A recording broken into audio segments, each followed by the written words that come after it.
ఈరోజు గౌరవ ముఖ్యమంత్రి గారు చిరకాల స్వప్నం మీ అందరికీ తెలుసు P4 విధానం పబ్లిక్ ప్రైవేట్ పార్ట్నర్షిప్తో పీపుల్ పార్ట్నర్షిప్తో ఈరోజు ఏదైతే కంపెనీస్ కానీ వీళ్ళందరూ కూడా ముందుకు వచ్చి బంగారు కుటుంబాలని మార్గదర్శుల్ని ఈరోజు బంగారు కుటుంబాలను దత్తత తీసుకునే విధంగా మార్గదర్శనం తయారు చేస్తున్నాము. దానిలోని అందులో వన్ ఆఫ్ ద ఒక భాగం అనుకోవచ్చు. ఈరోజు విశాఖపట్నం కమిషనరేట్లో ఈరోజు సుమారుగా ఒక 200 AC హెల్మెట్స్ని, అదేవిధంగా గవర్నమెంట్ ఆఫ్ ఆంధ్రప్రదేశ్ 64 2 వీలర్స్ని, అదేవిధంగా మనకి డ్రోన్స్ని కూడా మన పోర్ట్ ట్రస్ట్ వాళ్ళ డ్రోన్స్ని, HPCL వారు కూడా మనకి కంపాక్టర్స్ని కూడా ఈరోజు డొనేట్ చేయడం జరిగింది.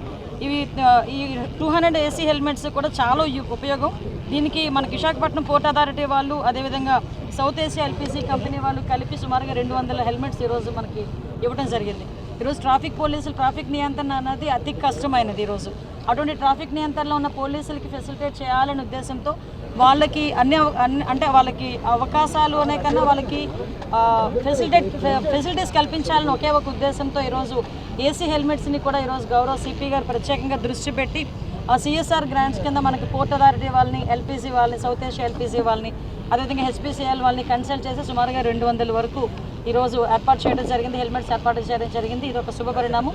ఇంకా ఇందాకే CP గారు చెప్తున్నారు, ఇంకొక 130 కనుక చేసుకుంటే విశాఖపట్నం కమిషనరేట్ పరిధిలో ఉన్న మ్యాక్సిమం ట్రాఫిక్ పోలీసులందరికీ కూడా మనం హెల్మెట్స్ ఇచ్చిన వాళ్ళం అవుతాం. ఈ రోజుకి ఇప్పటికీ కూడా కూలింగ్ జాకెట్స్ కూడా వాళ్ళకి ఇవ్వడం జరిగింది.